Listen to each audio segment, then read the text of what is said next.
My name is Daisy Ellsworth, and until 4:12 p.m. last Friday afternoon, I was the Senior Vice President of Strategic Client Partnerships at Hartwell Dynamics, one of the largest engineering consulting firms serving aerospace, government infrastructure, and high-risk industrial manufacturing clients across North America.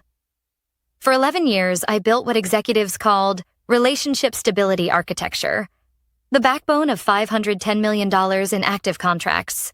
41 major clients depended on my leadership, not because of a title, but because when billion-dollar projects stalled, I was the one who made things move again. I never imagined the career I built would end with a PowerPoint slide and a punchline. 3 weeks earlier, the board hired a new CEO, Michael Barrett, Harvard MBA ex-management consultant. Impressive on paper. And absolutely obsessed with one thing: cutting costs. His first executive meeting was scheduled for Friday. Mandatory attendance for all department heads and senior leadership. At 3:58 p.m., I walked into the glass-walled conference room. The atmosphere felt tense. Too many rigid shoulders, too many people staring at laptops just to avoid eye contact. Michael stood at the front of the room, hands clasped behind his back like a general about to brief his soldiers. "Let's begin," he said. The presentation title appeared on the screen. Operational Efficiency Through Compensation Optimization. Corporate language always sounds calm, clinical, neutral. But I've learned something across 11 years in high-stakes client management. Neutral words often hide destructive intentions. Michael clicked to the next slide. Our first area of concern is salary inflation. Many of our senior roles exceed benchmark expectations. He spoke as if reading a weather report. Mild annoyance, nothing emotional. Slide 3 appeared. My name, my title, my salary. $380,000, bolded. Red. The room shifted, heads turning toward me, then away, as if looking too long might make them guilty by association. Michael laughed. Not a full laugh, more a sharp exhale meant to belittle. Daisy Ellsworth, Senior Vice President, $380,000 annually, 60% above benchmark. He paused. He wanted the silence. He wanted the weight of humiliation to land. "No offense, Daisy," he added, smiling like a man performing kindness instead of offering it. "But this pay structure suggests a misunderstanding of value." I felt heat crawl up my neck. Not shame, but controlled anger. I didn't speak. Not yet. He continued, clicking to another slide showing a lower salary structure, $215,000. "A market-aligned adjustment," he said. "Effective next quarter." My voice finally came. Low, calm, controlled. "Michael, why was this not discussed privately?" He tilted his head, expression empty of empathy. "Transparency fosters accountability." That sentence told me everything I needed to know. There are leaders who build, and leaders who destroy so they can feel powerful holding the rubble. I didn't defend myself. I didn't justify my work. Because humiliation disguised as policy never invites dialogue. It invites obedience. And I do not obey disrespect. The rest of the meeting blurred into meaningless corporate metrics. Cuts, restructuring, projected savings. At 4:12 p.m., the meeting ended. Executives packed their laptops with the frantic urgency of people trying not to get dragged under the same water. Nobody spoke to me. Not one person. Silence. That was the culture Michael had created in 45 minutes. I returned to my office, closed the door, sat down, and breathed. On my wall hung a framed award from a federal infrastructure client for saving a $6.4 billion aerospace grid system and preventing a national failure. But to Michael, I was a line item, an expense, a number to shrink. At 4:47 p.m., I opened a blank resignation letter. No drama, no emotion, just truth. Resignation notice. Effective immediately after today's public compensation decision and the handling of executive communication, I no longer believe Hartwell Dynamics recognizes the value of strategic client leadership. I resign effective immediately. Daisy Ellsworth, I sent it. Packed my office in 11 minutes. Walked out of the building at 5:03 p.m. without looking back. And as the elevator doors closed, an unexpected calm washed over me. Not fear, not regret. Clarity. Because in that moment, I knew something Michael did not. He didn't cut a salary. He severed the trust holding nearly half of Hartwell's revenue together. And trust is not replaceable. Not with a cheaper employee. Not with a benchmark. Friday, I left quietly. Monday, the consequences would begin. I spent the weekend in silence, not because I was unsure of my decision, but because my body needed stillness after the emotional hit and run of that meeting. Saturday morning, I made coffee, sat on my balcony overlooking Lake Michigan, and waited for something to surface. Anger, fear, guilt, doubt. None of them came. What I felt instead was relief. A quiet, steady certainty that I had walked away at exactly the right moment. But certainty doesn't erase disbelief. Several times I caught myself whispering the same question. Did he really do that? By Sunday afternoon, the question changed. What happens now? I hadn't planned revenge. I hadn't contacted a single client. I hadn't even updated my resume. But life has a way of responding when someone crosses a boundary with cruelty instead of honesty. At 9:14 p.m. Sunday night, my phone buzzed. Unknown number? I let it ring once, twice, then answered. Daisy? It's Mark Townsend, Douglas Aerospace. Douglas Aerospace represented $42 million of Hartwell's annual revenue. I had worked with Mark for 9 years, through manufacturing failures, emergency redesigns, budget crises, and political pressure inside federal defense committees. His voice wasn't angry. It was something worse. Confused and disappointed. I heard you left Hartwell, he said. Is it true? Yes. Silence. Then, why? I could have told him everything. The presentation, the humiliation, the revised salary. But I didn't. Because I wasn't going to weaponize the truth. The truth didn't need help. Leadership and values shifted, I said gently. I realized it was time to move on. He exhaled, a frustrated sigh that told me he already knew more than he was saying. Daisy, do you have a new position? Not yet. Well, he said, voice steady now. Wherever you land, call me. Douglas doesn't work with companies. We work with people, and we worked with you. That sentence lingered in the room long after the call ended. I didn't sleep much after that. Not because I was anxious, because a shift had begun. One I hadn't initiated. At 7:42 a.m., Monday morning, the real fallout started. My phone rang again. This time the caller ID wasn't an unknown number. It was a name I knew well. Ridgefield Robotics. $31 million annual contract. Then, Northgate Infrastructure. Sterling Military Systems. Blackwell Engineering. 4 calls in 2 hours. All variations of the same message. We heard you're gone. What happened? Who's handling our projects now? Are you staying in the industry? Because we want to follow you if you are. I repeated the same sentence to all of them. I cannot solicit, but if you choose differently, I respect your decision. By 11:23 a.m., 9 clients had reached out. 9. Without a single email, call, or announcement from me. At 12:06 p.m., my former colleague and friend, Leah, texted. Leah. Daisy. You need to sit down. The client portal is lighting up. Contract review requests. Audit inquiries. Renewal pauses. Someone sent a screenshot of your office being empty through the engineering Slack channels.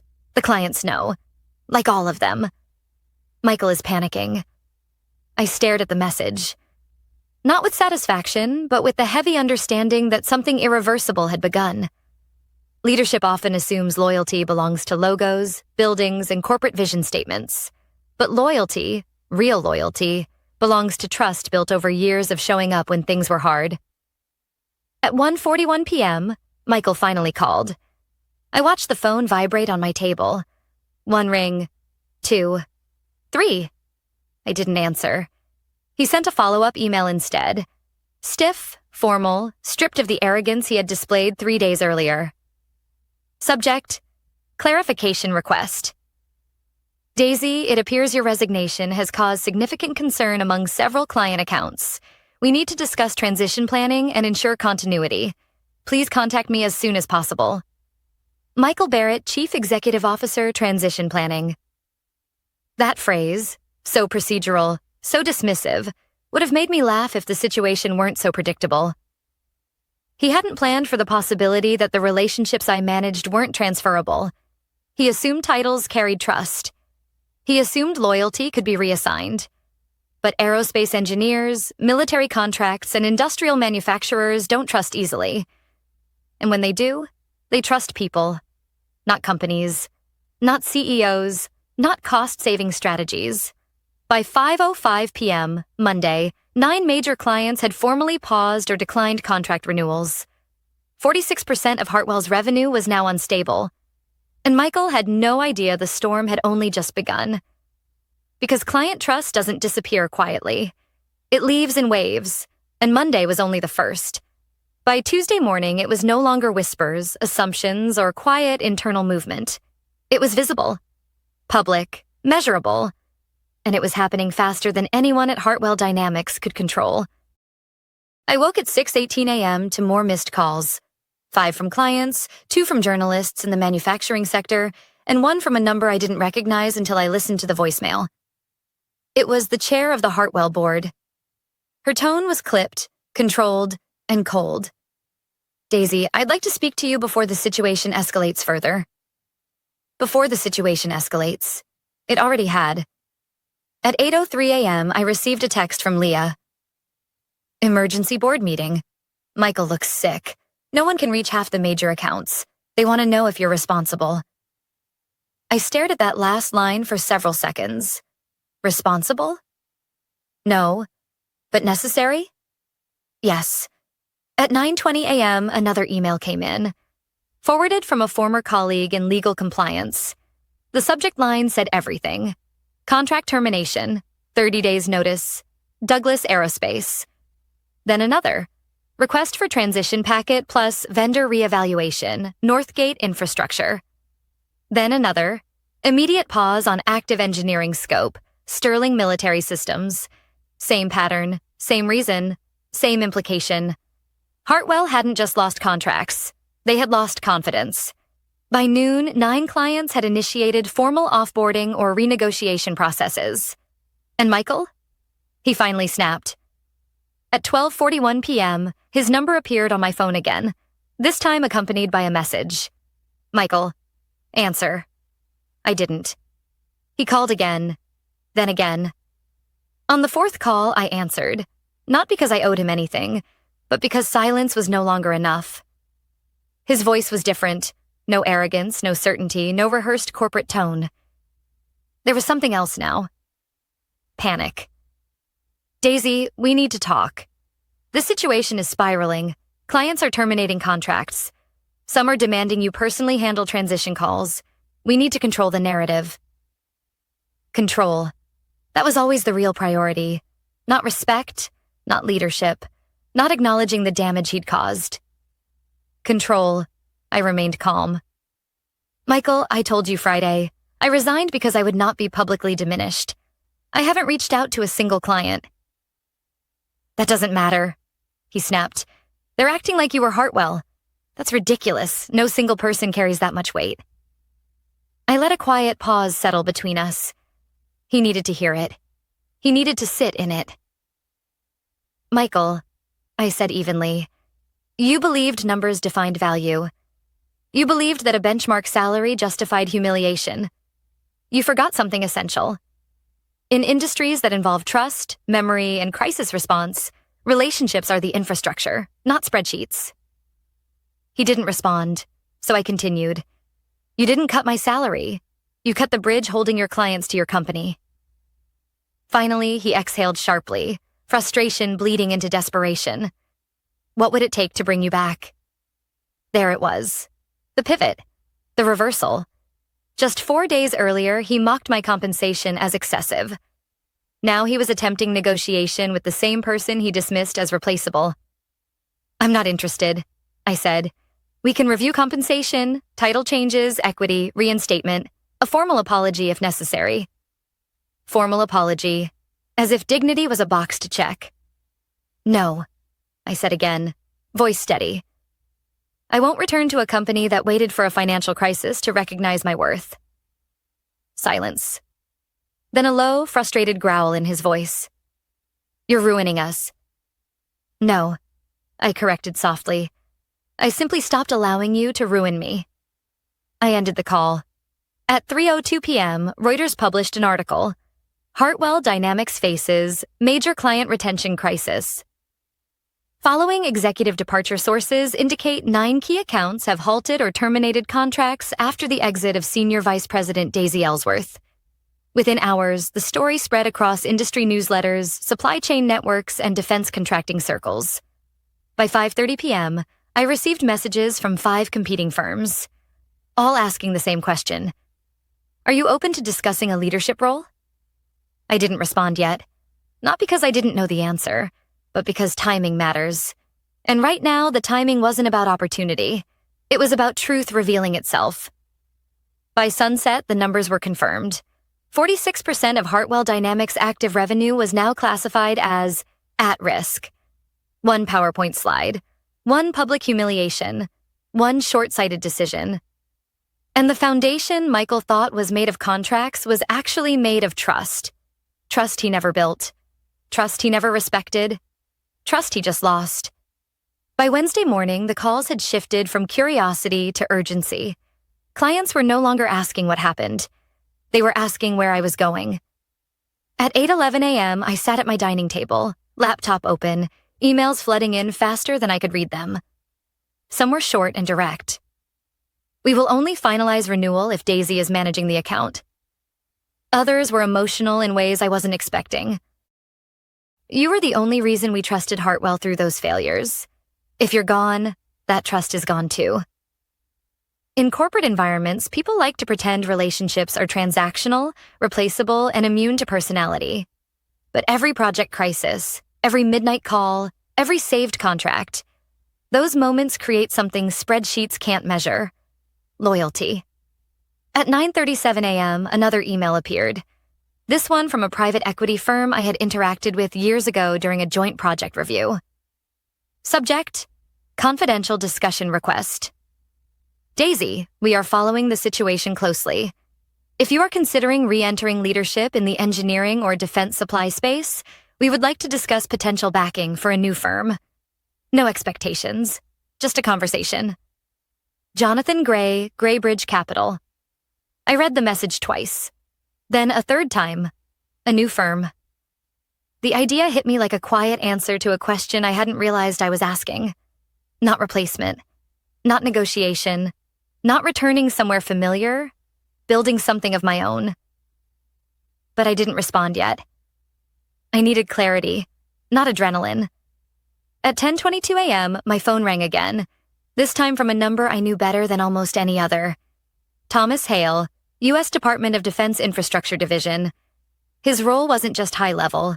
It was decisive, strategic, the kind of position where a single comment could alter the trajectory of a corporation. Daisy, he said as soon as I answered. Tell me what happened. I explained the situation, simply without exaggeration and without the bitterness I could have justified. He listened.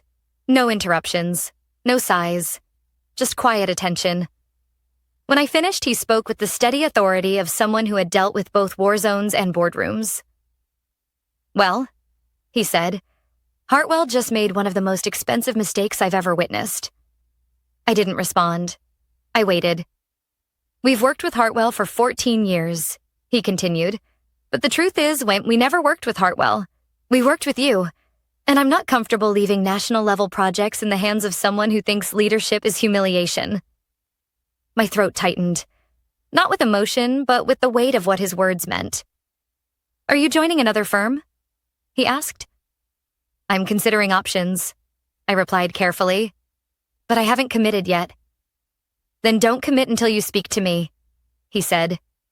Because if you decide to build something of your own, you won't be starting small. When the call ended, I set my phone down and just sat there, still, grounded, processing. By early afternoon, Hartwell sent out a formal client letter attempting damage control. Leah forwarded it to me, adding a short message. Leah, They're trying to convince everyone your departure was planned restructuring. The client responses are brutal. She wasn't exaggerating. Screenshots showed executives pushing back, some bluntly stating they no longer trusted the company's leadership. At 3:12 p.m., Michael emailed me again. Subject: urgent meeting request. Daisy, the board would like to discuss reinstating your role with revised compensation and expanded authority. The situation is deteriorating rapidly. Please respond. Michael. The difference in tone from Friday was staggering. Confidence replaced with desperation. But reinstating me wouldn't fix what had already happened. People don't forget being told their value is negotiable. At 4:58 p.m., I finally wrote back. One sentence. Michael, I am not returning. Daisy. Nothing more. No explanation, no softening, no apology. Because sometimes the strongest boundary is a closed door. That evening, I poured myself a glass of wine and opened Jonathan Gray's email again. A question formed. Steady, deliberate, undeniable. What if the clients weren't waiting for Hartwell to recover? What if they were waiting for me to build the alternative? By nightfall, my decision was no longer a possibility. It was a direction. Hartwell wasn't just losing clients. It was losing credibility. And the industry was already looking to me for what came next. The collapse had begun. But so had something else. A beginning built from the ashes of their arrogance. 2 weeks after the meeting where Michael flashed my salary like a joke, Hartwell Dynamics was unrecognizable. The industry didn't wait quietly. It reacted. Fast, loud, and without patience for incompetence. By Monday of the second week, the story had reached every major publication in the aerospace and engineering consulting sector. Articles weren't subtle. They called it what it was. A leadership failure disguised as cost-cutting strategy. Clients withdrew faster than Hartwell's internal teams could respond. The legal department was drowning in contract terminations. Procurement teams across defense and infrastructure networks had already updated their vendor databases, marking Hartwell as high risk. No one phrased it directly, but the meaning was clear. If the person clients trusted was gone, the contracts had no anchor. By Wednesday, Hartwell's revenue had dropped 46%. Not projected, not estimated. Actual, confirmed loss. A number large enough to shake investors, analysts, and anyone who understood the fragility of trust-based industries. And then, on Thursday morning, the headline appeared. Board removes CEO Michael Barrett. Following rapid revenue collapse. I stared at my screen longer than I meant to. Not with satisfaction, but with something quieter. Accountability. Michael didn't lose his job because of me. He lost it because he never understood what leadership means. Meanwhile, my days were full. Not chaotic, not rushed. Intentional. I was in discussions with Graybridge Capital, reviewing legal frameworks, exploring potential office locations, and outlining the structure for a firm built differently. One where expertise mattered. Where people weren't disposable. Where loyalty wasn't demanded. It was earned. At 10:44 a.m. that same Thursday, I received an email from Thomas Hale at the Department of Defense. Subject: Decision made, Daisy. We have concluded our internal evaluation. The department will not renew its multi-year contract with Hartwell. We will wait for your formal company announcement and proceed through the new vendor process as soon as you are ready. We trust you. Thomas. Those 3 final words stayed with me. Not because they were flattering, but because they were the opposite of how I had been treated in that conference room. At 1:17 p.m., I met with Jonathan Gray and his team. The meeting wasn't theatrical or dramatic. It was practical, detailed, and grounded in strategy. They asked me what kind of company I wanted to build. My answer was simple. One where clients never feel like line items, and employees never become cautionary slides. Jonathan smiled and slid a folder across the table. Then let's build it. By Friday morning, exactly 14 days after I walked out of Hartwell, we signed the formation documents for my new firm, Ellsworth Strategic Systems. We didn't need a recruitment campaign. We didn't need marketing. The industry already knew. By the end of week 3, 26 former Hartwell clients had formally moved their contracts to Ellsworth Strategic Systems, totaling over $310 million in confirmed first-year revenue. 7 additional clients were finalizing approval. And then came the moment I never expected, the one that made everything quiet inside me. An email from Hartwell's interim leadership team. Subject: request for guidance. Daisy, we would like to schedule a meeting to discuss what went wrong and how the company can rebuild trust moving forward. Your insight could help prevent similar failures in the future. Please let us know if you're open to a conversation. I read it twice, then closed my laptop.